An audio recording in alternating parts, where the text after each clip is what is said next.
Zootopia presents itself as a colorful, optimistic fable where predators and prey live together in perfect harmony, but the longer you watch it, the more it reveals itself as something far more uncomfortable and complex. What looks like a light-hearted buddy cop adventure about a determined rabbit and a sarcastic fox solving a mystery is actually a story about power, fear, and how discrimination can thrive inside institutions that claim to be fair. But is Zootopia really a story about overcoming prejudice, or is it quietly showing us how deeply that prejudice is already built into the system? From the very beginning, the film signals that something is off through Judy Hopps' experience in the Zootopia Police Department. Judy is brilliant, hardworking, and top of her class, yet the moment she arrives at the ZPD, she's mocked, underestimated, and relegated to parking duty. No one takes her seriously, not because she has failed, but because she's a rabbit. This isn't framed as one bad cop being mean to her. It is the culture of the institution itself. The ZPD looks professional, organized, and good, yet within it, bias is baked in. What does that say about the city Judy is so eager to serve? Judy begins the film as a believer in meritocracy. She thinks that if she works hard enough, the system will eventually recognize her. Her discrimination within the ZPD should make her skeptical of authority, yet she never truly questions the institution itself. Instead, she doubles down on proving that she belongs. That belief makes her sympathetic, but it also sets her up to repeat the very logic that once harmed her.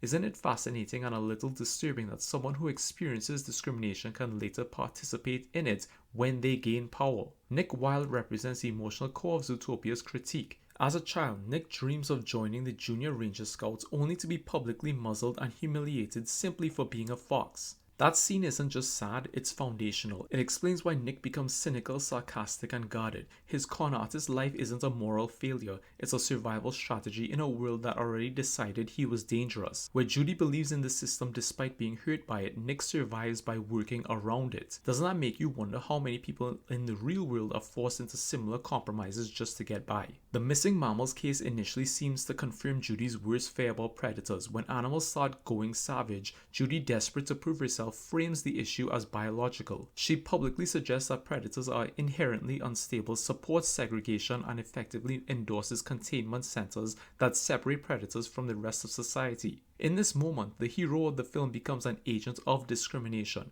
She isn't cruel, but she's dangerous because she wields institutional authority. Should we see this as a tragic mistake or as proof that even good people can become part of an unjust system? This is where Zootopia becomes surprisingly dark. The police, framed throughout as a fundamentally good institution, enforce policies of segregation. Predators are treated as guilty until proven innocent, monitored and isolated for public safety. The film forces us to confront an uncomfortable reality. If even the protagonist and the police can justify discrimination in the name of security, how stable is Zootopia's supposed harmony really? Bellwether's reveal as a true villain complicates everything. As a meek, underestimated sheep, she secretly drugs predators with night howler serum to make them appear dangerous and justify their removal from power. Her plan is chilling not because it's cartoonish but because it feels believable. Create fear, amplify it through institutions, and use it to reshape society. Yet Bellwether isn't just evil, she is driven by resentment toward a system that has long marginalized prey like her. In a twisted way, she represents what happens when oppression turns into vengeance rather than justice. But does stopping Bellwether actually fix Zootopia's deeper problems, or does it just remove one symptom of a broken system? This is why Judy's discrimination within the ZPD matters so much.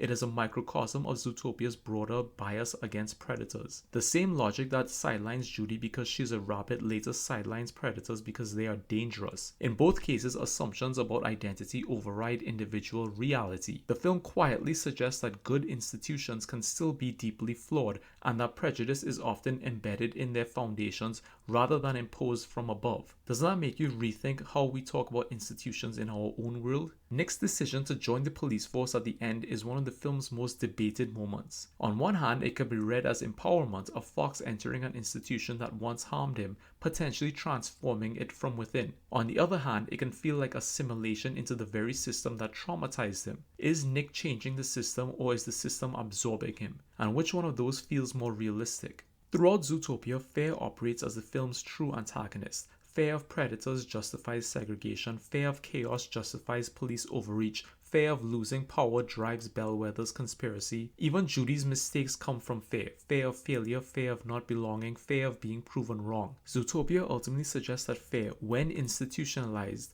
becomes a weapon more dangerous than any individual villain. But if fear is the real problem, how do we actually dismantle it? Judy's public apology is one of the film's most morally significant moments. She doesn't just apologize to Nick, she acknowledges her role in spreading harmful rhetoric. She takes responsibility for the systemic impact of her words, not just her personal feelings. That is rare for a mainstream animated film. Yet the institutions that enabled her mistake, the police, the government, the public's willingness to accept segregation, remain largely unchanged. So is Zootopia truly a story of accountability, or does it let the system off too easily? What makes Zootopia so powerful is how it uses an accessible animal world to explore deeply human issues. It asks whether coexistence is truly possible when systems reward conformity and punish difference.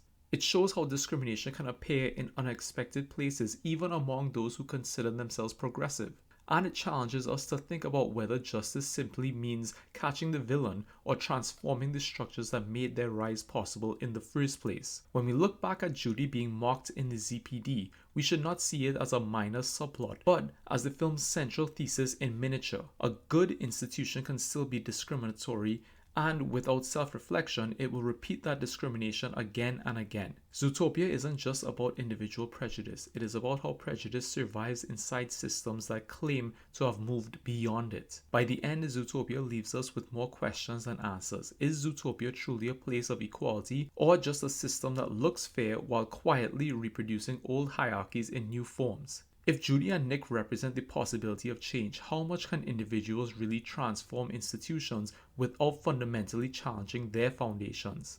And if you're in Judy's place, would you have acted differently? Would the system have shaped your choices just the same? Maybe that's why Zootopia still sparks debate years later. It isn't a simple tale of good versus evil, but a complex reflection on power, identity, and what it really means to build a just society. In a world of talking animals designed to be cute and comforting, inequality still finds a way to thrive.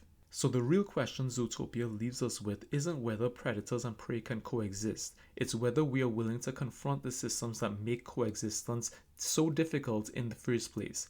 Thank you for listening, I appreciate it.